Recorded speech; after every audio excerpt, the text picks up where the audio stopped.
the most watched animated show on the planet, just gave parents a secret weapon they didn't know they needed. We're talking about games that turn exhausted moms and dads into playtime heroes, transform messy living rooms into magical worlds, and somehow make parenting look as effortless as Bandit and Chili make it seem. What if the secret to becoming a better parent was hiding in a cartoon about Australian dogs this whole time? Game 5. Keepy Uppy. The game that literally started the entire BLuey phenomenon comes from Season 1, Episode 3, and it's shockingly simple. Grab a balloon. That's it. That's the entire equipment list. Here's how it works. Blow up that balloon, toss it in the air, and the challenge is simple. Don't let it touch the ground. If it does, throw it back up and keep going. Kids can hit it with their hands, their heads, their feet, whatever works. The beauty of Keepy Uppy is in its simplicity. Why does this game work so well? First, balloons are cheap. You can buy a pack of 50 for a few dollars and have games ready for weeks. Second, it works for literally any age. Toddlers love smacking balloons around. Older kids turn it competitive, counting how many hits they can get before it touches down. Third, and this is the secret weapon, you barely have to move if you play this smart. Sit on the couch, tap it back to your kid when it comes near you, and let them do the running around. Parents who've tried this report the same thing. Kids will play this for way longer than you'd expect. 20 minutes, 30 minutes, sometimes even longer. It's exercise they don't realize they're getting. It's hand-eye coordination practice disguised as chaos. And when that balloon eventually pops, which it will, you've got 49 more in that pack ready to go. The real genius of Keepy Uppy is how it captures what makes BLuey special. No expensive toys needed, no complicated rules to remember. Just simple, pure fun that brings families together. Game 4. Whale Watching. Season 3 gave us whale watching, and every parent who's ever been exhausted, hungover, sick, or just completely wiped out immediately understood why this episode hit different. This is the game for when you're running on empty, but your kids are running on pure energy. The setup is perfect. You're the whale. Your kids are on a whale watching tour. You lie on the couch making whale noises while eating snacks, because as Chili wisely notes, only whales eat these. Your kids sit nearby, occasionally rocking back and forth like they're on a boat in stormy waters. Why is this game absolutely genius? You get to lie down. That's the entire pitch right there. You're actively playing with your kids while horizontal. It's the holy grail of parenting games. Bandit takes it one step further in the episode by lying on the floor while the girls sit on his back. If you've got the energy for that variation, great. If not, the couch version works perfectly. The brilliant part is how much imagination it sparks while requiring minimal effort from you. Kids start creating the whole scenario, pointing out other whales, narrating the tour, and making up stories about where the boat is going. You occasionally breach by lifting an arm or making a louder whale sound. That's it. Parents testing this game discovered something interesting. When you're genuinely tired and playing whale watching, kids actually respond to your lower energy. They match it. The game becomes calmer, quieter, more manageable. It's the opposite of games that wind them up. This one naturally winds them down, making it perfect for late afternoons or lazy Sunday mornings when you just cannot deal with high-energy chaos. Game 3. Octopus. Season 2, Episode 46 brought us Octopus.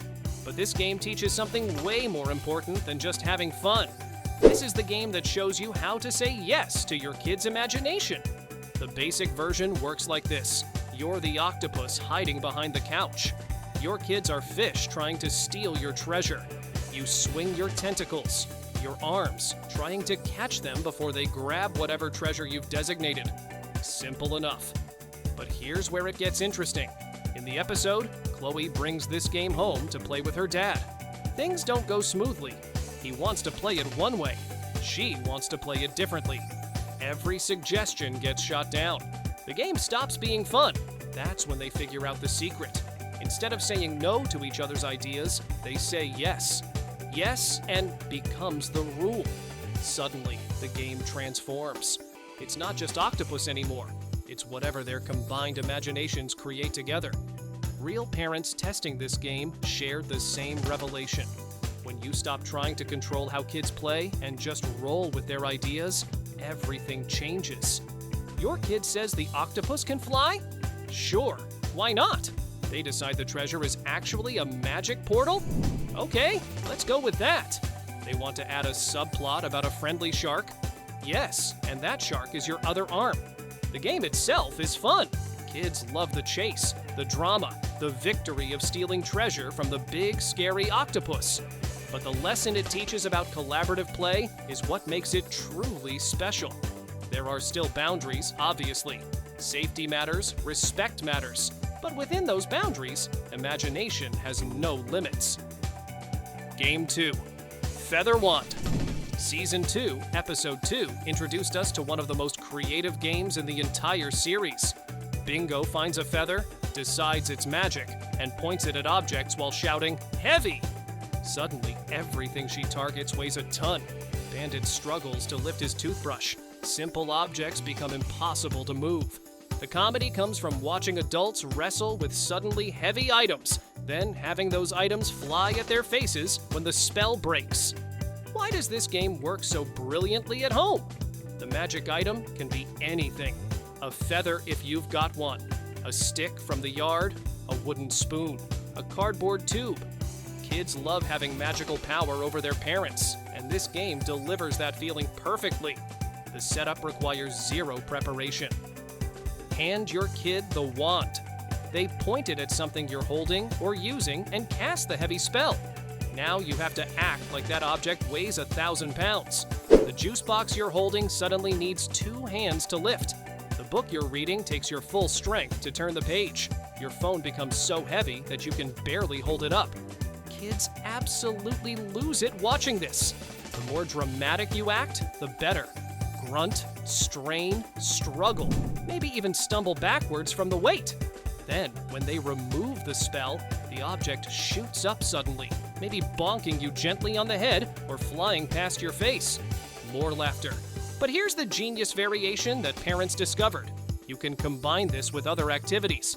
Cleaning the room, everything they point at becomes heavy, making cleanup into a game.